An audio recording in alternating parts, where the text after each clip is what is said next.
ನಮಸ್ಕಾರ ವೀಕ್ಷಕರೇ, ಆಧ್ಯಾತ್ಮಿಕ ಪಯಣದ ಈ ಸಂಚಿಕೆಗೆ ನಿಮ್ಮೆಲ್ಲರಿಗೂ ಸ್ವಾಗತ. ಇವತ್ತನೇ ಈ ಪಯಣದಲ್ಲಿ ನಮ್ಮ ಜೊತೆ ಶಿವಪ್ಪ ಅವರು ಇದ್ದಾರೆ. ಅವರು ಸುಮಾರು 26 ವರ್ಷಗಳಿಂದ ಆಧ್ಯಾತ್ಮಿಕ ಜೀವನವನ್ನು ನಡೆಸ್ತಾ ಇದ್ದಾರೆ. ಅದರಲ್ಲೂ ಹೀಗೆ ಸುಮಾರು 5 ವರ್ಷಗಳಿಂದ ಸಂಪೂರ್ಣ ಜೀವನವನ್ನೇ ಆಧ್ಯಾತ್ಮಿಕತೆಗೆ ಮುಡಿಪಾಗಿಟ್ಟಿದ್ದಾರೆ. ಇವತ್ತು ಅವರು ತಮ್ಮ ಅನುಭವಗಳನ್ನು ನಮ್ಮ ಜೊತೆ ಹಂಚ್ಕೊಳ್ಳೋದಕ್ಕೆ ಬಂದಿದ್ದಾರೆ. ಬನ್ನಿ ಅವರನ್ನು ಈ ಕಾರ್ಯಕ್ರಮಕ್ಕೆ ಸ್ವಾಗತ ಮಾಡೋಣ. ಅಣ್ಣವ್ರೆ, ಈ ಕಾರ್ಯಕ್ರಮಕ್ಕೆ ನಿಮಗೆ ಸ್ವಾಗತ. ಅಣ್ಣವ್ರೆ, ನೀವು ಸುಮಾರು 26 ವರ್ಷಗಳಿಂದ ಬ್ರಹ್ಮಕುಮಾರಿ ಜ್ಞಾನ ತಗೊಂಡು ಆಧ್ಯಾತ್ಮಿಕ ಜೀವನವನ್ನು ನಡೆಸ್ತಾ ಇದ್ದೀರಿ. ಹೇಳಿ, ನಿಮಗೆ ಈ ಆಧ್ಯಾತ್ಮಿಕ ಜೀವನಕ್ಕೆ ಅಥವಾ ಈ ಜ್ಞಾನವನ್ನು ತಗೊಳ್ಳೋದಕ್ಕೆ ಕಾರಣ ಏನು? ಅಣ್ಣವ್ರೆ, ನಾನು ಮೊದಲು ಈ ಮಂಟೇಸ್ವಾಮಿ ಅಂತ ಕಬಡ್ಡಿ ಅಂತ ಇಲ್ಲಿ ಪಕ್ಕದಲ್ಲೇ ಅದ. ನಾನು ಅವ್ರಿಗೆ ಈಗ ಯಾವ ಬಾವರು ಬಗ್ಗೆ ಶರಣಾಗಿದ್ದ ಅವ್ರಿಗೆ ಬಂದು ಶರಣಾಗಿಬಿಟ್ಟಿದ್ದು ಮಣಿ ಹಾಕೊಂಡಿದ್ದಾಗ. ಅದು ಪರಮ ಜ್ಯೋತಿ ಅಂತ ಅದುವೆ.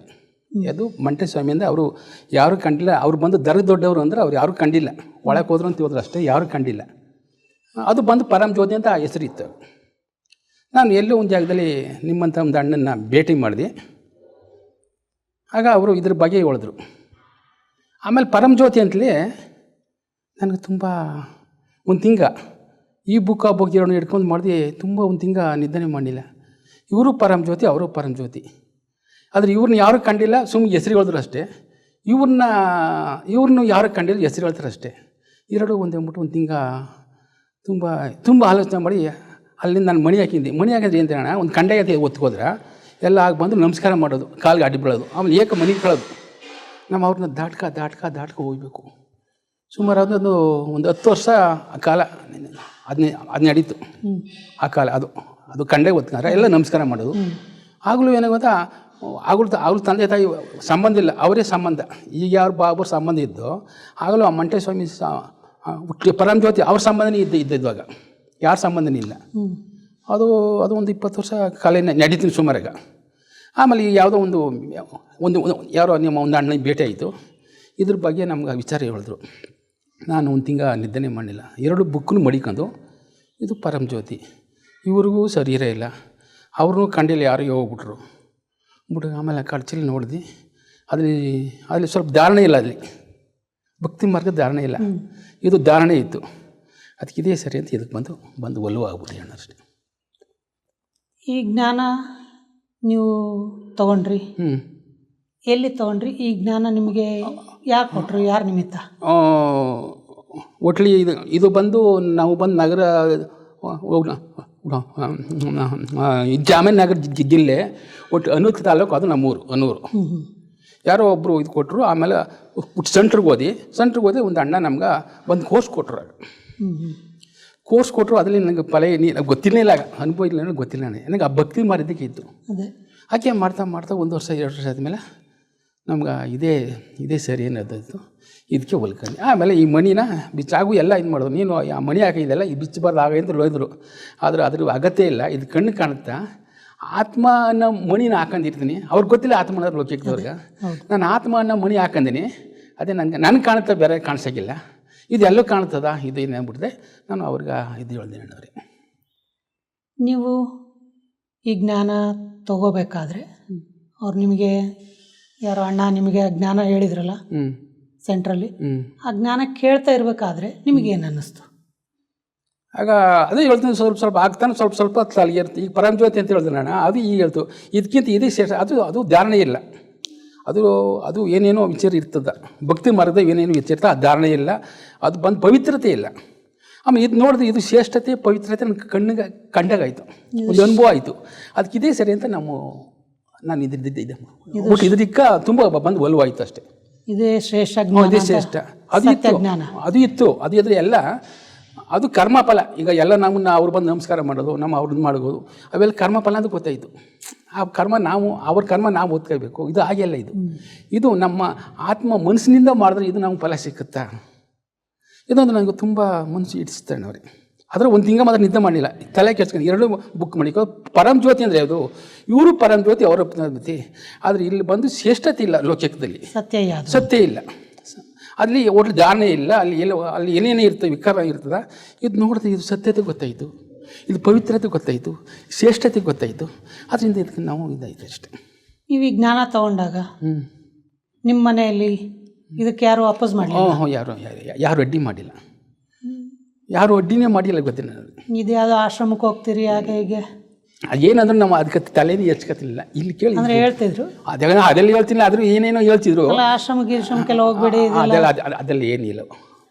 ನಿಮ್ಮ ರಿಲೇಷನ್ಸು ಅವರು ಯಾರು ಕೂಡ ಏನು ತಂದ್ರಿಲ್ಲ. ನೀವೇನು ಕೆಲಸ ಮಾಡ್ತಿದ್ರಿ ಅವಾಗ? ನಮ್ಮ ಮೊದಲು ಹತ್ತಿ ವ್ಯಾಪಾರ, ಕಳ್ಳಗೆ ವ್ಯಾಪಾರ, ಅಷ್ಟೊಂದು ವ್ಯಾಪಾರ ಮಾಡ್ತೀವಿ. ತಮಿಳ್ನಾಡಿಗೆ ಹೋಗ್ತಿದ್ದೆಲ್ಲ. ಹತ್ತಿ ಅಂದರೆ ಒಟ್ಟು ಲೋಡ್ಗಟ್ಟಲೆ ಎತ್ತಿರಿ ವ್ಯಾಪಾರ. ಕಳ್ಳಕ್ಕೆ ವ್ಯಾಪಾರ ನಾನು ಕಳ್ಳಕ್ಕೆ ತಗೊಂಡು ಮಾರ್ತಿದ್ದೆ, ಕಳ್ಳಕ್ಕೆ ಎಣ್ಣೆ ಆಡಿಸ್ತಿದ್ದೆ, ಅಷ್ಟನ್ನ ವ್ಯಾಪಾರ ಮಾಡ್ತಿದ್ವಿ. ನೀವು ಈ ಜ್ಞಾನ ತಗೊಂಡಾದ್ಮೇಲೆ ನಿಮ್ಮ ಆಚಾರ ವಿಚಾರ ನಡೆ ನುಡಿ ಅದರಲ್ಲೆಲ್ಲ ಯಾವ ರೀತಿ ಚೇಂಜಸ್ ಆಯಿತು? ಏನು ಪರಿವರ್ತನೆ ಮಾಡ್ಕೊಂಡು? ಅದೇ ಬಾಬರು ಆಗಿ ಅವ್ರು ಚೇಂಜ್ ಮಾಡೋದು, ನಾ ಮಾಡ್ಕೊಳ್ಳಿ, ಅವ್ರು ಚೇಂಜ್ ಮಾಡಿಸ್ತಾರೆ. ನನ್ನ ಕೈಲಿ ಮಾಡೋಕ್ಕಾಗಲಿಲ್ಲ. ಬಾಬರು ಒಂದೊಂದಾಗ ಹಳೆಯನ್ನು ಬಿಟ್ಟು ಹೊಸದನ್ನ ನನಗೆ ತಿಳುವಳಿಕೆ ಹೇಳ್ತಾರೆ. ನೀವು ಈ ಜ್ಞಾನಕ್ಕೆ ಬಂದಾಗ ಬಿಸ್ನೆಸ್ ಮಾಡ್ತಾಯಿದ್ರಿ, ಈ ರೀತಿ ಆಶ್ರಮಕ್ಕೆ ಹೋಗ್ತಾ ಇರಬೇಕಾದ್ರೆ ಅಲ್ಲಿ ಸ್ಟಾಪ್ ಆಗಿತ್ತು. ಮತ್ತು ಇಲ್ಲಿ ಬಂದಾಗ ಲಾಟ್ರಿ ಟಿಕೆಟು ಅದು ಮಾಡ್ತಿದ್ದೆ. ಲಾಟ್ರಿ ಟಿಕೆಟ್ ಮಾಡಿದ್ರು ಅದು ಮನಸ್ಸು ಸಾಯಂಕಾಲ ಬಂದರೆ ಮನಸ್ಸು ನನಗೆ ಒಪ್ಕೋತೀನಿ, ನೀನು ಮಾಡೋದು ಸರಿ ಅಂತ ಹೇಳ್ತಿದ್ದು. ಆಗಲೂ ಮಾಡ್ತಾ ಅದು ವಿಧಿ ಇಲ್ಲದೆ ಮಾಡ್ದೆ. ಆಮೇಲೆ ಅದನ್ನು ಸ್ಟಾಪ್ ಮಾಡಿಬಿಟ್ಟೆ. ಲಾಟ್ರಿ ಟಿಕೆಟ್ ಮಾಡಿ ಅದ್ರಲ್ಲಿ ಸುಮಾರು ಜನಕ್ಕೆ ಲಾಭ ಬಂದ್ಬಿಡ್ತು. ಸರಿ, ನಿಮ್ಮ ಸುತ್ತಮುತ್ತ ಇದ್ದಂಥರೋ ಇಲ್ಲ ನಿಮ್ಮ ಫ್ರೆಂಡ್ಸು ಅವ್ರು ಯಾರು ಅವ್ರುಗಳೆಲ್ಲ ನಿಮಗೇನು ಹೇಳಿ? ಏನಿಲ್ಲ, ಮತ್ತು ನಾವು ಅವ್ರನ್ನ ಹೇಳ್ತೀವಿ, ಈ ರೀತಿ ಅನುಭವ ಹೇಳ್ತಿದ್ದೆ ಅವ್ರಿಗೆ. ಅಲ್ಲಿ ಹೋದ್ರೆ ಏನು ಹೇಳ್ತಿದ್ರಿ? ಈ ರೀತಿ ಆಯ್ತದ, ಈ ರೀತಿ ಇದು ಬಂದು ಇದು ಬಂದು ಈ ಬಾಬರ್ ಜ್ಞಾನ ಕೇಳಿದ್ರೆ ಮುಂದೆ ನಮಗೆ ಒಂದು ಒಳ್ಳೆ ಥರ ಇತ್ತ, ನಮ್ಮ ಆರೋಗ್ಯ ಚೆನ್ನಾಗಿರುತ್ತೆ, ನಮ್ಗೆ ಒಂದು ಸ್ವರ್ಗ ಅಂತ ಬರ್ತದ. ಈ ರೀತಿ ಎಲ್ಲ ಅವ್ರಿಗೆ ಬಂದು ಒಳ್ಳೆ ಭಾವನೆ ಹೇಳ್ತಿದ್ವಿ. ಅವ್ರು ಬರಲಿ ಬಿಡಲಿ ಅದರ ಇದ್ರ ಬಗ್ಗೆನೂ ಸ್ವಲ್ಪ ಅವ್ರಿಗೆ ಹೇಳ್ತಿದ್ವಿ, ಅವ್ರ ಜ್ಞಾನ ತಿಳಿಸಿದ್ವಿ. ಅವ್ರು ತಿಳ್ಕಲಿ ಬಿಡಲಿ. ಆದರೆ ಬಾಬರು ಈ ರೀತಿ ಬಾಬರು ಹೇಳ್ದು ವಿಚಾರ ಎಲ್ಲ ಈ ರೀತಿ ಮಾಡಿದ್ರೆ ಆಯ್ತದ, ಇದು ಬಂದು ವಿನಾಶ ಆಯ್ತದ, ಅದು ಅವಿನಾಶ ಆಯ್ತದ. ಇದು ಶರೀರಕ್ಕೆ ಬಂದು ಸಾವುಂಟು, ಆತ್ಮ ಸಾವಿಲ್ಲ. ಆತ್ಮ ಗಟ್ಟಿಯಾಗಿದ್ರೆ ಶರೀರ ಗಟ್ಟಿಯಾಗಿರ್ತದ. ಈ ರೀತಿ ಅವ್ರಿಗೆ ಅನುಭವ ಹೇಳ್ತಿದ್ದೆ ಅಣ್ಣವ್ರೆ. ನೀವು ಕೋರ್ಸ್ ತೊಗೊಂಡು ಸೆಂಟ್ರಿಗೆ ಸೇವಾ ಕೇಂದ್ರಕ್ಕೆ ಹೋದ್ಮೇಲೆ ಅಲ್ಲಿ ಅಣ್ಣಂದರು ಅಕ್ಕಂದರು ನಿಮಗೆ ಯಾವ ರೀತಿ ಸಹಯೋಗ ಕೊಟ್ಟರು? ಅವ್ರ ಜೊತೆ ಅವ್ರು ಯಾವ ಅವ್ರನ್ನ ನನಗೆ ಬೇಗ ನಿಶ್ಚಯ ಇತ್ತು ಬಾಬರ ಮೇಲೆ. ಅಲ್ಲಿ ಏನು ಪರಿಸ್ಥಿತಿ ಬಂದರೆ ನಾನು ಅದ್ರ ಮೇಲೆ ನಾನು ಗಮನ ಕೊಡ್ತೀನಿ ನೋಡ್ರಿ. ನನಗೆ ಬಾಬರ ಮೇಲೆ ನಿಶ್ಚಯ ಇತ್ತು. ಯಾಕೆ ಅವ್ರ ಮೇಲೆ ನಿಶ್ಚಯ ಇದ್ದಾಗ ನನಗೆ ಅವು ಏನಿದ್ರು ನನಗೆ ಏನು ಒಂದು ಹೆಚ್ಚು ಕಮ್ಮಿ ಒಂದು ಪರಿಸ್ಥಿತಿ ಬಂದರೂ ನನಗೆ ಅದು ತಲೆಯಲ್ಲಿ ಏರ್ತೀನಿ ಅಷ್ಟೇ. ಸೆಂಟ್ರಲ್ಲಿ ಸ್ವಲ್ಪ ಹೆಚ್ಚು ಕಮ್ಮಿ ಆಗ್ತದೆ. ಆಮೇಲೆ ಇನ್ನೊಂದು ಏನು ಅರ್ಥ ಮಾಡ್ಕೊಂತಂದರೆ, ಒಂದು ಯೋಗ, ಒಂದು ರೋಗ, ಒಂದು ನಿಂದನೆ, ಮೂರು ಲೆಕ್ಕಾಚಾರ ಕಮ್ಮಿ ಆಯಿತು. ಅದೊಂದು ತಲೆಗೆ ಎಂಟುಬಿಟ್ಟಿತ್ತು. ಒಂದು ಯೋಗ, ಒಂದು ರೋಗ, ನಿಂದನೆ, ಮೂರಲೂ ಲೆಕ್ಕಾಚಾರ ಕಮ್ಮಿ ಆಯಿತಾ. ಅವ್ರು ಏನಂದ್ರು ನಮ್ಮ ಲೆಕ್ಕಾಚಾರ ಕಮ್ಮಿ ಆಯಿತು. ಈ ರೀತಿ ನನಗೆ ಒಂದು ಮೊದಲೇ ಸ್ವಲ್ಪ ಅನುಭವ ಸಿಕ್ಕಿತ್ತು ಅವ್ರಿಗೆ. ನೀವು ರಾಜಸ್ಥಾನದ ಮೌಂಟ್ ಅಬುಲಿ ಮಧುಬನ ಅಂತ ಏನಿದೆ ಹೋಗಿದ್ರೆ? ಹೋಗಿ ನಾನು ಅಲ್ಲಿ ಮೊದಲನೇ ಸರಿ ಹೋದಾಗ ಆ ಭೂಮಿಯನ್ನು ನೋಡಿ, ಆ ಸ್ಥಳ ನೋಡಿ ನಿಮಗೇನು ಅನ್ನಿಸ್ತು? ಅಲ್ಲಿ ನೋಡಿದಾಗ ತುಂಬ ಒಂಥರ ಖುಷಿ ಆಯ್ತಾಳೆ. ಖುಷಿ ಆಯಿತು. ಯಾಕೆ ಖುಷಿ ಆಯಿತು? ಅಲ್ಲಿ ಬಂದು ವಾತಾವರಣ ಆಗಿತ್ತು ಸರ್. ಅಂತ ಏನು ವಿಶೇಷ ವಾತಾವರಣ ಆಗಿತ್ತು. ಅದೇ ನನಗೆ ಒಂದು ತಲೆಗೆ ಅಲ್ಲಿ ಹೋದ್ಮೇಲೆ ಇದು ನಮ್ಮ ತಂದೆ ಮನೆ, ನಮ್ಮ ತಂದೆ ಜನ್ಮ ಭೂಮಿ ಇದಕ್ಕೆ ಬಂದರೆ ಇದು ಅತ್ತೆ ಮನೆಗೆ ಹೋದಾಗೈತಿ. ಇದು ಅಲ್ಲಿಗೂ ಎಷ್ಟು ಅಲ್ಲಿ ಹೋದ್ಮೇಲೆ ಎಲ್ಲನೂ ನನಗೆ ನಮ್ಮ ಸ್ಥಿತಿನೇ ಚೇಂಜ್ ಆಗಿತ್ತು. ನನ್ನ ಬುದ್ಧಿ ಮನಸ್ಸು ಅಲ್ಲಿಗೊಂದು ತುಂಬ ಚೇಂಜ್ ಆಗಿತ್ತು. ನಾನು ಅಲ್ಲಿ ಬಾಬರು ಒಂದು 15 ಸರಿ ಕಳಿಸಿದ್ರುವೆ ತುಂಬ ನನಗೆ ಅಲ್ಲಿ ಅನುಭವ ಆಗಿತ್ತು. ಅವ್ರಿಗೆ ಅಲ್ಲಿ ನೀವು ದಾದಿಯರು ದೀದಿಯರನ್ನ ನೋಡಿದ್ದೀರಾ? ಅವ್ರು ನೋಡ್ತೀನಿ ನಾನು. ಆ ದಾದಿಯರನ್ನ ನೋಡಿದ್ರೆ ನಿಮಗೆ ಏನು ಅನಿಸ್ತಿತ್ತು? ಅವರಲ್ಲಿ ಏನು ವಿಶೇಷತೆ ನೋಡಿ? ಅವ್ರ ಹತ್ರ ವಿಶೇಷತೆ ಅಂದರೆ ಅವ್ರು ನೋಡಿದ್ರೆ ನಾವು ಅವ್ರ ರೀತಿ ಭಾವನೆ ಬರಬೇಕು, ಅವ್ರ ರೀತಿ ಮಾಡಬೇಕು ಅಂತ ಇರ್ತದೆ. ಅವ್ರ ಹತ್ರ ವಿಶೇಷ ಅಂದ್ರೆ ಅವ್ರು ಬಾಬರು ಬಿಟ್ಟು ಬೇರೆ ವಿಚಾರ ಏನೂ ಇರೋಲ್ಲ, ಇನ್ನೊಬ್ಬರು ವಿಚಾರನೇ ಇರೋಲ್ಲ. ಬೇರೆಯವ್ರ ಲೋಕ ಒಟ್ಲಿ ವ್ಯರ್ಥ ಸಂಸಾರ ಅದೆಲ್ಲ ಇರ್ತಿಲ್ಲ. ಅವ್ರದ್ದೇನೋ ಬಾಬರು ವಿಚಾರ ಬಿಟ್ಟು ಬೇರೆ ಇದಿಲ್ಲ. ನಾವು ಅದರಂತೆ ಅದನ್ನ ಪಾಲನೆ ಮಾಡಬೇಕು ಅಂತ ನನಗೆ ಸ್ವಲ್ಪ ಅನುಭವ ಐತಿತ್ತು ಅವರಷ್ಟೇ. ನೀವು ಈ ಬ್ರಹ್ಮಕುಮಾರಿ ಆಶ್ರಮಕ್ಕೆ ನಿಮ್ಮ ಸಂಪೂರ್ಣ ಜೀವನವನ್ನೇ ಅರ್ಪಣೆ ಮಾಡಿ ಸಮರ್ಪಣೆ ಆದ್ರಿ. ಸಮರ್ಪಣೆ ಆಗೋದಕ್ಕೆ ಕಾರಣ ಏನು? ಯಾಕಾದ್ರಿ? ಅದು ಒಳ್ಳೆ ಬಾಬರ್ ಮೇಲೆ ನಿಲ್ಚನಿಗೆ ಎಲ್ಲ ಸಪೋರ್ಟ್ ಮಾಡಿದ್ರೆ ಅದನ್ನು ಸಮರ್ಪಣೆಯಾಗಿನೇ ಯಾಕೆ ಮಾಡ್ಬೇಕಾಗಿತ್ತು? ನೀವು ಹೆಂಗೂ ಹೊರಗಡೆ ಕೆಲಸ ಮಾಡ್ತಿದ್ರಿ, ಹಂಗೆ ಮಾಡ್ಕೊಂಡು ನಡೆದಿದ್ದೆ. ಅಲ್ಲಿ ಏನು ಲಾಭ ಸಿಗ್ತಿರ್ಲಿಲ್ಲ. ಅದು ವಿನಾಶ ಆಯ್ತಾಯಿದ್ದು. ಅದು ಗೊತ್ತಾಯ್ತು ನನಗೆ. ಅದು ವಿನಾಶ ಆಗೋದು, ಇದು ಅವಿನಾಶಿ ಬದುಕು, ಅವಿನಾಶಿ ಸಂಸಾರದ ಅಂತಾಯ್ತಾ. ಅಲ್ಲಿ ಪ್ರತಿಯೊಂದಕ್ಕೂ ನಮ್ಮ ನಮ್ಗೆ ಒಂದು ರೋಗ ಬರಲಿ ಚಿಂತೆ ಮಾಡ್ತೀವಿ, ಇನ್ನೊಂದು ಬರ್ತೀವಿ. ಇಲ್ಲಿ ನಮಗೆ ಚಿಂತೆನೇ ಇಲ್ವಲ್ಲ ಅಣ್ಣವ್ರು. ಇಲ್ಲಿ ಅಲ್ಲಿ ಚಿಂತೆ ಇತ್ತು. ಏನೇನಂದ್ರು ಒಬ್ಬರು ಒಂದು ಸಣ್ಣ ಪುಟ್ಟ ವಿಷಯ ಅದಕ್ಕೂ ಚಿಂತೆ ಮಾಡ್ತಿದ್ದೋ, ಅದಕ್ಕೊಬ್ಬರ ಮೇಲೆ ಅವ್ರ ಮೇಲೆ ಮಾಡ್ತಿದ್ದೋ. ಇಲ್ಲಿ ಏನು ಬಂದರೂ ಚಿಂತೆನೇ ಇಲ್ಲ.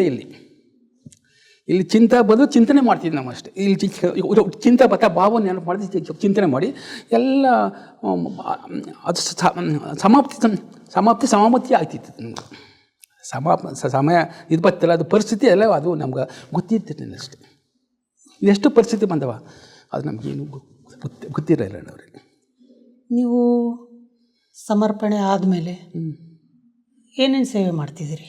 ಮತ್ತು ಇದು ಫಸ್ಟು ಸ್ವಲ್ಪ ಜನ ಸಮಯಿಸ್ತಿದ್ದೋ, ಆಮೇಲೆ ಸ್ವಲ್ಪ ಎಲ್ಲೆಲ್ಲ ಸ್ವಚ್ಛತೆ ಮಾಡ್ತಿದ್ದೋ. ಈಗ 5 ವರ್ಷದಿಂದ ಬಾಬರ್ ಸೆಕ್ಯೂರಿಟಿ ಕೆಲಸ ಕೊಟ್ಟರು, ಹಗಲು ರಾತ್ರಿ 2. ನಾ ಮಾಡಿಲ್ಲ, ಬಾಬರ್ ಮಾಡಿಸ್ತಿರೋದು. ನನಗೆ ಆಯಾಸನೇ ಇದಿಲ್ಲ. ಈಗ ಅದ್ರ ಹೊತ್ತು ಮಾಡಿದ್ರೆ ನಿದ್ದೆ ಮಾಡಬೇಕು. ಅದ್ರ ಬಗ್ಗೆ ಈಗ ರಾತ್ರಿ ಹೊತ್ತು ಮಾಡಿ ಅದ್ರ ನಿದ್ದೆ ಬಗ್ಗೆ ಇದ್ದರೆ ಇಲ್ಲ. ಈಗ ನಮಗೇನು ಗುರಿ ಒಂದು ಇದು ಅನುಭವ ಹೇಳ್ಬೇಕಂದ್ರೆ ಒಂದು ಗುರಿ ಇತ್ತು ಅಷ್ಟೇ. ಅಷ್ಟು ಬಿಟ್ಟು ನಮ್ಗೆ ನಿದ್ದೆ ಬಗ್ಗೆ ಆಗಿ ಅವ್ನು ಮನೆ ಕಾನಿ ಇನ್ನೊಬ್ಬರು ಮಾಡಬೇಕಂದ್ರು ಫಸ್ಟು ನಮ್ಮ ಅನುಭವ ಹೇಳ್ಬೇಕು ಅಂತ ನಾವು ಒಟ್ಟು ಗುರಿ ಅಂತಷ್ಟೇ. ನೀವು ರಾತ್ರಿ ಸೆಕ್ಯೂರಿಟಿ ಕೆಲಸ ಮಾಡ್ತೀರಿ, ನಿದ್ದೆ ಬರೋಲ್ಲ? ನಿದ್ದೆ ಮಾಡ್ಬಾರ್ದು. ಈಗ ಏನಂತ ಹೇಳಿದ್ರೆ ತಾರೀಕು 31 10ನೇ ತಿಂಗ 21 ಇಸ್ವಿಲಿ ಅದು ಬಂದು ಆ ಮುರಳಿ ಏನಂತ ಹೇಳ್ಬೋತ್ತಾ, ಯಾರು ಸತ್ಯತೆಯಿಂದ ಮಾಡಿದರೋ, ಯಾರು ಸತ್ಯ ಇದ್ದರೋ ಅವರು ಬಂದು ರಾಜ ಐತಿ ಅಂತ ಮುರಳಿಗೆ ಹೋಗ್ಬಿಟ್ರು. ಅದೊಂದು ತುಂಬ ನನಗೆ ತುಂಬ ತಳ್ಕೊಂಡ್ಬಿಡ್ತು. ಸತ್ಯತೆ ಇದ್ರೆ ಬಾಬರ್ ಈಗ ಕೋರ್ಟ್ಗಳು ಹೋಯ್ತಾರೆ, ಒಬ್ಬೊಬ್ರು ಜಗಳ ಇಡ್ತಾರೆ. ಅವ್ರು ಏನಂತ ನೀವು ಬಂದು ರಾಜ್ಯ ಆಗಿ ಅಂತ ಹೇಳ್ತಾರಲ್ಲ, ಬಾಬರ್ ನಮಗೆ ರಾಜ್ಯ ಆಗ್ಬಿಟ್ರಣ. ಅದರಿಂದ ಅದು ನಾವು ಮಾಡಿಲ್ಲ. ಸತ್ಯತೆಯಿಂದ ಮಾಡಿದ್ರೆ ಸ್ವಲ್ಪ ಹೆಚ್ಚು ಕಮ್ಮಿ ಆಗ್ಬೋದು ಅಷ್ಟೇ ಬರ್ತು.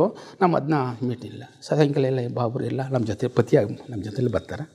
ಪತಿ ಮಾಡ್ಕೊಂಡಿನಿ, ನಮ್ಮ ಜೊತೆ ಭಯ ಏನಿಲ್ಲ. ಪತಿ ಮಾಡ್ಕೊಂಡಿಲ್ಲ, ತುಂಬ ಸಹಕಾರ ಕೊಡ್ತಾರೆ. ನಾವು ಇಲ್ಲೆಲ್ಲ ಬಂದು ರೋಡ್ ನೋಡ್ತೀವಿ, ಒಬ್ಬಟ್ಟು ಕೇಳಿಸ್ತಾರೆ, ನಿಮ್ಗೆ ಅಲ್ಲಿ ಕೇಳಿಸ್ತದೆ, ಚಿಲ್ಲು ಹೊಡೆದು ಕೇಳಿಸ್ತಲ್ಲ, ಚಿಲ್ಲೆಲ್ಲ ಹೊಡ್ಕೊಂಡು ಬಾಬರು ನಮ್ಮ ಚಂದಗಮೀನು ಅಷ್ಟೇ.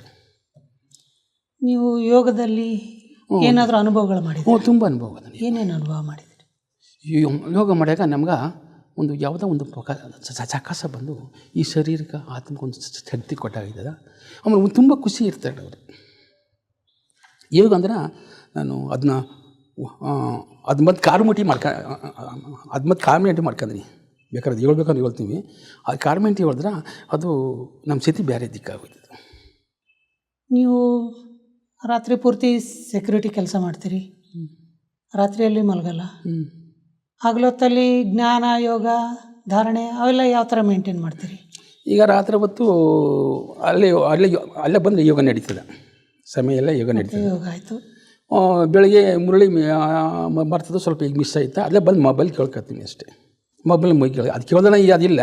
ಅದು ಇಲ್ಲಿ ಬಾಬರ್ ಮನೇಲಿ ಇಲ್ಲಿ ಕೂತು ಕೇಳಿದಾಗ ಆಗಲ್ಲ. ಆದರೂ ಮುಗಿಸ ಇನ್ನೇನು ಮಾಡೋದು ಅನ್ನೋ ಅದೇ ಮೊಬೈಲ್ ಕೇಳ್ಕೊತೀವಿ, ಬಸ್ ಸಮಯ ಮಾಡ್ತೀವಿ ಅಷ್ಟೇ.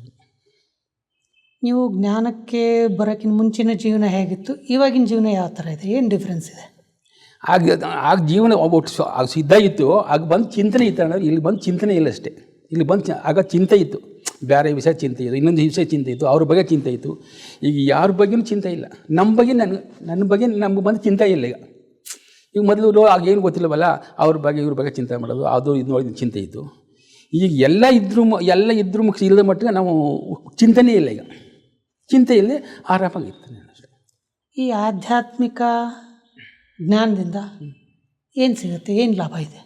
ಅದೇನು ನೋಡವಲ್ಲ, ಆರೋಗ್ಯ ಚೆಂದಾಗಿರುತ್ತೆ. ಮುಂದೆ ಒಂದು ನಮ್ಮ ಮುಂದೆ ಬಂದು ನಮ್ಮ ಭವಿಷ್ಯಕ್ಕೆ ಚೆಂದ ಇರುತ್ತೆ. ಸತ್ಯಗೆ ಬರ್ತಿಲ್ಲ, ಆ ರಾಜ್ಯಕ್ಕೆ ನಾವು ಬರ್ಬೋದು. ಇಲ್ಲಿ ಲೌಕಿಕದಲ್ಲಿ ಇಲ್ಲೂ ಕಷ್ಟ ಇರುತ್ತೆ, ಅಲೌಕಿಕ ಕಷ್ಟ ಇರುತ್ತೆ. ಅಲೌಕಿಕ ಕಷ್ಟ ಇದ್ರೂ ಲಾಭ ಸಿಕ್ಕುತ್ತೆ, ಲೌಕಿಕದಲ್ಲಿ ಕಷ್ಟ ಇದ್ರೂ ಲಾಭ ಸಿಕ್ಕಲ್ಲ ಅಷ್ಟೇ. ಇಷ್ಟೇ ವ್ಯತ್ಯಾಸ ಅಷ್ಟೇ. ಎರಡು ಸಮ ಇರ್ತಾವೆ, ಅಲ್ಲೂ ಕಷ್ಟ ಇಲ್ಲೂ ಕಷ್ಟ. ಇಲ್ಲಿ ಕಷ್ಟಪಟ್ಟರು ಮುಂದೆ ನಮ್ಮ ಭವಿಷ್ಯ ಲಾಭ ಸಿಕ್ಕುತ್ತೆ ಅಣ್ಣವ್ರೆ. ಅಲ್ಲಿ ಲಾಭ ಸಿಕ್ಕಲ್ಲ, ಅದು ವಿನಾಶ ಆಗೋಯ್ತು. ಇದು ಅವನೇಸಿ ಬದುಕು. ಈ ರೀತಿ ಅನುಭವ ಮಾಡ್ಕೊಂಡಿನಿ ಅಷ್ಟೇ. ನಿಮ್ಮ ಈ ಆಧ್ಯಾತ್ಮಿಕ ಜೀವನದಲ್ಲಿ ಏನಾದರೂ ವಿಶೇಷ ಅನುಭವಗಳು ಇದಾವೆ? ಅನುಭವ ಚೆಂದಾಗುತ್ತೆ. ಏನಾದರೂ ಇದ್ದರೆ ಕೆಲವು ಹೇಳಿ. ಇಲ್ಲೇನ, ನಂಗೆ ಬಂದು ಶುಗರ್ ಇತ್ತು. ಅದು ಚೆಕ್ ಮಾಡಿಸ್ಬೇಕಾದ್ರೆ ಇದು ಕಣ್ಣು ಆಪರೇಷನ್ ಮಾಡಿಸ್ಬೇಕಿತ್ತು. ಅದು ಬಂದು ಶುಗರ್ ಚೆಕ್ ಮಾಡಿಸ್ಬೇಕಾದ್ರೆ ಶುಗರ್ ಜಾಸ್ತಿ ಇತ್ತು. ಎಷ್ಟಿತ್ತು? 250 ಇತ್ತು. ಏನು ಮಾಡೋದು ಬಾಬರ್ ಇಲ್ಲದೆ ಹೋಗಿ ಬಾಬರ್ನ ರೂಮಮ್ಮ ಅವ್ರು ಕೂತ್ಕೊಂಡು ಯೋಗ ಮಾಡಿದೆ. 250 ಇದ್ದಿದ್ದು ಬೆಳಿಗ್ಗೆ ಬಂದು 150 ಆಗೋಯ್ತು. ಇದಕ್ಕಿಂತ ಏನು ಮಾತ್ರೆಯಲ್ಲಿ ಏನಿಲ್ಲ. ಬಾಬು ನೆನಪಿನ ಒಂದು ಸತ್ಯತೆ ನಮಗೆ ಬಾಬು ಆಯಿತು. ಪುನಃ ಹೋಗಿ ಯಾವತ್ತು ಕಣ್ಣು ಆಪ್ರೇಷನ್ ಆಯಿತು. ಕಣ್ಣು ಆಪ್ರೇಷನ್ ಮಾಡಿಸ್ಬೇಕಾರೆ ಇಬ್ಬರು ಬೇಕು, ಒಬ್ಬರು ಕೈ ಜೊತೆಗಾರ ಇಬ್ಬರು ಬೇಕಿತ್ತು. ಯಾರೂ ಬಂದಿಲ್ಲ. ಅಲ್ಲಿ ಕೇಳಿದ್ರು ಡಾಕ್ಟ್ರು ಎಲ್ಲಪ್ಪ ಇನ್ನೊಬ್ರು ಬರ್ತಾರೆ ಅವರು. ಹಾಗಂತ ಹೇಳಿದೆ ಕಣ್ಣು ಆಪ್ರೇಷನ್ ಆಯಿತು. ಚೆಂದಾಗ ಫಸ್ಟ್ನೇದು ಚೆಂದಾಗಾಯಿತು. ಮಾಡಿಸ್ಕೊಂಡು ಬಂದೆ ಅಣ್ಣವ್ರು. ಮತ್ತು ಜೊತೆಗೆ ಯಾರು ಇದ್ದಿಲ್ಲ? ಜೊತೆಗೆ ಅವ್ರು ಇದ್ರಲ್ಲ, ಯಾರು ಬಾಬರು ಇದ್ರಲ್ಲ ಜೊತೆಗೆ. ಅವ್ರು ಯಾರು ಕಣ್ಣು ಕಾಣಲಿಲ್ಲ. ಆಮೇಲೆ ಅವರು ಏನು ಮಾತಾಡಲಿಲ್ಲ. ಕಣ್ಣು ಆಪ್ರೇಷನ್ ಆಯಿತು. ಹಾಗೆ ಬಾಬರು ಕರ್ಕೊಂಬಂದ್ರಿ. ಪುನಃ ಒಂದು ಸಲ ಮಾಡಿಸ್ಬೇಕಾದ್ರೆ ಆಗಲೂ ಬಂದು 250 ಇತ್ತು ಅಣ್ಣವ್ರೆ. 250 ಇತ್ತು. ಆಗಲೂ ಹೋಗಿ ಬಾಬನೇ ಮಾಡಿದೆ ಕಣ್ಣು 150 ಆಯಿತು. ಫಸ್ಟ್ನೇ ಕಣ್ಣು ಅನುಭವ ಅನ್ನಿಲ್ಲ. 2ನೇ ಕಣ್ಣು ಕೂತ್ಕೊಂಡು ಮನೆ ಕಂಡು ಬಾಬರು ಸರ್ಜನ್ನು ಆಪ್ರೇಷನ್ ಮಾಡಿದ್ರು. 10 ನಿಮಿಷಕ್ಕೆ ಎದ್ರು ಅಂದ್ಬಿಟ್ರು. ನನಗೆ ಆಶ್ಚರ್ಯ ಆಯಿತು. ಆಮೇಲೆ ಅವ್ರು ಹೇಳಿದ್ರು ಡಾಕ್ಟ್ರು, ನಿಮ್ಮ ಜೊತೆಲಿ ಭಗವಂತ ಅವನ ನಿಂಗೆ ಯಾರು ಸಪೋರ್ಟ್ ಬೇಡ ಅಂತ ಹೋಗ್ಬಿಟ್ರು. ಅವರೇ ಡಾಕ್ಟ್ರೇ ಬಾಯ್ಬಿಟ್ಟು ಹೋಗ್ಬಿಟ್ರು. ಫಸ್ಟು ಓದಟ್ಟಿಗೆ ಏನು ಹೇಳಿದ್ರು, ಏನಪ್ಪ ನೀವು ನೀನು ಯಾರ ಜೊತೆ ಯಾರು ಬರಲ್ಲ, ನಿಮ್ಮ ಜೊತೆ ಭಗವಂತ ದೇವರ ಅವನ, ನಿಮ್ಗೆ ಅವ್ರು ಸಪೋರ್ಟ್ ಮಾಡ್ತಾರೆ. 10 ನಿಮಿಷಕ್ಕೆ ಕಣ್ಣು ಆಪ್ರೇಷನ್ ಆಗೋಯ್ತು. ನನಗೆ ಆಶ್ಚರ್ಯವಾಯಿತು. ಮನೆ ಕಂಡು 10 ನಿಮಿಷಕ್ಕೆ ಕಣ್ಣು ಆಪ್ರೇಷನ್ ಆಗೋಯ್ತು. ಈ ಕಾರ್ಯಕ್ರಮ ಯಾರೆಲ್ಲ ನೋಡ್ತಿದ್ದಾರೆ ಅವ್ರಿಗೆ ನೀವು ಏನು ಹೇಳೋದಕ್ಕೆ ಇಷ್ಟಪಡ್ತೀರಿ? ಆದರೆ ಇಷ್ಟೇ ಈ ರೀತಿ ನಮ್ಗೆ ಒಟ್ಲಿ ಲೋಕೈಕ್ಯದ ಒಟ್ಲಿ ಅಲ್ಲಿ ಬಂದು ಲೋಕೈಕ್ಯಂತ ಬಂದು ಅಲೋಕದಲ್ಲಿ ಒಟ್ಲಿ ಭಗವಂತನ ವಿಚಾರ ಇಷ್ಟಿಷ್ಟು ನಮ್ಗೆ ಅನುಭವ ಆಗೋದು. ಈ ರೀತಿ ಆಯ್ತಾ, ಈ ರೀತಿ ಅನುಭವ ಆಗೋದ, ಈ ರೀತಿಯಲ್ಲಿ ನಾವು ಮಾಡ್ಬೋದು. ನಮ್ಗೆ ನಮ್ಗೆ ಬೇಗಷ್ಟು ಫಲ ಕೊಟ್ಟವ್ರ. ಫಲ ಅಂದರೆ ಅದು ಯಾರು ಹಣ್ಣು ತಿಂದ ಯಾರು ಗೊತ್ತದ, ಹಣ್ಣು ತಿಂದ ರುಚಿ ಸಿಕ್ಕುತ್ತೆ. ನಾವು ಮಾತ್ರ ಗೊತ್ತೈತೆ ಅವ್ರಿಗೆ. ಒಂದು ಇನ್ನೊಂದು ಘಟನೆ ಏನೈತಿ ಅಂತಂದ್ರೆ, ಇಲ್ಲಿ ಪಕ್ಕದಲ್ಲಿ ಇದ್ದದ ಪಕ್ಕದಲ್ಲಿ ಈ ಬಿಸಿನ ಕಾಯಿಸಿದ ಬಂದು ಬೈಲರ್ ಅಂತ ಬೈಲರ್ ಪಕ್ಕದಲ್ಲಿ ಅದೇನಾಗದ ಅಂದ್ರೆ ನಮ್ಗೆ ಗೊತ್ತೇ ಅಲ್ಲಿಗೆ ಬಂದು ನೀರು ಬಿಟ್ರೆ ನನಗೆ ಬಿಟ್ಟಿರೋದೇ ಗೊತ್ತಿಲ್ಲ. 1 ಗಂಟೆಯಿಂದ 3 ಗಂಟೆ ಗಂಟೆ ಚೆಂದಾಗಿ ಉರಿ ಹಾಕ್ತಿ. ಬೆಂಕಿ ಕಾಯಿಸಿ ಚೆಂದ ಕಾದ್ಬಿಡ್ತು. ಅವರು ನೀರು ಬಿಟ್ರಲ್ಲ, ಆ ಸೋಳೆ ಏನಾಗ್ಬಿಟ್ರೆ ಅಲ್ಲಿ ಕಾದಿತ್ತಲ್ಲ, ಅಲ್ಲಿ ಏನು ಅನಿಸ್ತು ನನಗೇನು ಹೇಳ್ತು, ಯಾವುದೋ ಒಂದು ಸಂಕಲ್ಪ ಆಯಿತು. ಇಲ್ಲಿಂದ ಎದ್ದು ಓಡು ಅಂತ ಒಂದು ಸಂಕಲ್ಪ ಆಗೋಯ್ತು. ಫುಲ್ ಅಲ್ಲಿಂದ ಎದ್ದು ಈಚೆ ಬರೋಕೆ ಅದು ಬಂದು ಡಮಾರ್ ಅಂದಾಯಿತು. ಲಾಸ್ಟ್ ಆಗೋಯ್ತು. ಅಲ್ಲಿದ್ರೆ ನಾವು ಭಸ್ಮ ಆಗಬೇಕಿತ್ತು. ಬಾಬಾ ನೋಡೋದು ತುಂಬ ಸಾಕನ. ಅದೇ ಏನೋ ಒಂದು ಸಂಕಲ್ಪ, ನಂಗೆ ಏನೋ ಒಂದು ಯಾರು ನಿಮ್ಮ ಕಡೆಗೆ ಮಾತಾಡ್ದಾಗಾಯಿತು. ಇದು ಓಡೋ ಅಂದಾಗಾಯಿತು. ಅಲ್ಲಿಂದ ಓಡಿ ನೋಡಿ ಇಲ್ಲಿ ಬಂದ್ಬಿಟ್ಟು ಈ ಮೂಲಗ ಡಮಾರ್ ಅಂದಾಯಿತು. ಅದೆಲ್ಲಿ ಕೇಳಿಸೋದ, ಅಲ್ಲಿ ಬಾಬರು ಮೇಲೆ ನಮ್ಮ ಅಣ್ಣವರು, ಅವರು ದೊಡ್ಡ ನಾಗರಾಜ್ ಬಾಯಿ ಅಂತ ಅವ್ರ ಅಣ್ಣವರು, ಅವ್ರು ಕೇಳ್ಸಾರ. ಅವ್ರು ಅಲ್ಲಿಂದ ಓಡಿ ಬಂದುಬಿಟ್ರಲ್ಲ. ಅಣ್ಣವ್ರು ಬಂದು, ಶಿವಪ್ಪಣ್ಣ ಇಲ್ಲ ನನಗೇನೂ ಇಲ್ಲ, ಬಾಬರು ಸಾಕೊಂಡು ತುಂಬ ಖುಷಿಪಟ್ರು. ಇವೆಲ್ಲ ನನಗೆ ಅನುಭವ ಆಗದ. ಕಣ್ಣು ಆಪ್ರೇಷನ್ ಒಂದು ಇದರಲ್ಲಿ ಒಟ್ಟು ಇದಕ್ಕಿದ್ದಲ್ಲಿ ಯಾರೋ ಸಂಕಲ್ಪ ಬಂದು ಅವದೇ ಬಂದು ಹೇಳೋದಾಗಿತ್ತು. ಆಮೇಲೆ ಡಮಾರ್ ಅಂದ್ಬಿಡ್ತಾಳೆ ರೀ. ಬಿಸಿನೀರು ಅದು ಕಾದಿತ್ತಲ್ಲ ಕಬ್ಬಳ 1 ಗಂಟೆಯಿಂದ 3 ಗಂಟೆ ಗಂಟ ಡಮಾರ್ ಅಂದ್ಬಿಡ್ತು. ಒಂದೇಟಿಗೆ ಎಲ್ಲ ಬಸ್ಟ್ ಆಗೋಯ್ತು. ಅಲ್ಲಿದ್ರೆ ಭಸ್ಮ ಆಗ್ಬಿಡ್ಬೋಯ್ತು. ಆದರೂ ಮಾಡಲಿಲ್ಲ ಬಾಬರು. ಯಾಕೆ ಬಾಬರು ನಿಶ್ಚಯ ಹೊಂದಿದ್ದು. ಬಾಬರು ಕೆಟ್ಟ ಹೆಸರು ಬಂದ್ಬಿಡ್ತು. ಬಾಬರು ನಂಗೆ ತುಂಬ ಸಾಕಾರು. ಅದು ಎದ್ದು ಓಡಂದಾಗ ಆಯ್ತಾಳೆ ಅವರೇ. ಇದನ್ನು ನನಗೆ ತುಂಬ ಸಂಕಲ್ಪ. ಅದರಿಂದ ನಾನು ಇಚ್ಛೆ ಇರಲಿಲ್ಲ, ನಿಶ್ಚಯ ಮಡಿಕಂದಿನಿ. ಇದು ನಿಶ್ಚಯ ಬಾಬರ ಮೇಲೆ ನಿಶ್ಚಯ ಮಡಿಕಂದಿನಿ. ತುಂಬ ಸಹಕಾರ ಕೊಟ್ಟಾಗ ಹೇಳೋಕ್ಕೆ ಸಾಧ್ಯ ಇಲ್ಲ. ಸಹಕಾರ ಅಂತ ಹೇಳೋಕ್ಕೆ ಸಾಧ್ಯನೇ ಇಲ್ಲ. ನನಗೂ ಕೊಟ್ಟಾರೆ, ಇನ್ನು ಬೇರೆಯವ್ರಿಗೂ ಕೊಟ್ಟಾರ. ಈಗ ನೀವು ಒಂದು ಕೆಲಸ ಆಗಬೇಕು ಅಂಥ ಕೆಲಸ ಮಾಡಿಸಿ ಬಾಬರನ್ನ ಅವ್ರಿಗೂ ಮಾಡಿಕೊಟ್ಟಾರ. ನನಗೊಬ್ಬನೇ ಇಲ್ಲ, ಬೇರೆಯವ್ರಿಗೂ ನಾನು ಯಾರು ಬೇಕು ಅವ್ರಿಗೂ ಮಾಡಿಕೊಟ್ರ. ನಾನು ಜೊತೆಲಿ ಸಾಯಂಕಾಲ ಎಲ್ಲ ಗೊತ್ತಿಲ್ಲ, ಅವ್ರ ಜೊತೆ ಏನು ಬೇಕು ಮಾತಾಡ್ತೀನಿ, ಏನು ಬೇಕು ಕೇಳ್ತೀನಿ. ತುಂಬ ಸರಿ ಅಣ್ಣರೇ, ಈ ಕಾರ್ಯಕ್ರಮಕ್ಕೆ ಬಂದು ನಿಮ್ಮ ಅನುಭವಗಳನ್ನು ನಮ್ಮ ಜೊತೆ ಹಂಚಿಕೊಂಡ್ರಿ, ಅದಕ್ಕೆ ನಿಮಗೆ ಧನ್ಯವಾದ. ಓಂ ಶಾಂತಿ ಹೇಳಿ. ನೋಡಿದ್ರೆ ವೀಕ್ಷಕರೇ, ಆಧ್ಯಾತ್ಮಿಕ ಜೀವನ, ಭಗವಂತನ ಮೇಲಿನ ನಿಶ್ಚಯ ನಮ್ಮನ್ನು ಹೇಗೆ ಕಾಪಾಡುತ್ತೆ ಅಂತ. ಹೀಗೆ ನಿಮ್ಮ ಜೀವನದಲ್ಲೂ ಸಹ ಆಧ್ಯಾತ್ಮಿಕತೆಯನ್ನು ತುಂಬಿಕೊಳ್ತಾ ನೀವು ಸಹ ಉತ್ತಮವಾದ ಜೀವನವನ್ನು ನಡೆಸಿ ಅಂತ ಕೇಳ್ಕೊಳ್ತಾ ನಮ್ಮ ಕಾರ್ಯಕ್ರಮವನ್ನು ಹೀಗೆ ವೀಕ್ಷಿಸ್ತಾ ಇರಿ. ಮತ್ತೆ ಭೇಟಿಯಾಗೋಣ. ಅಲ್ಲಿವರೆಗೂ ನಮಸ್ಕಾರ.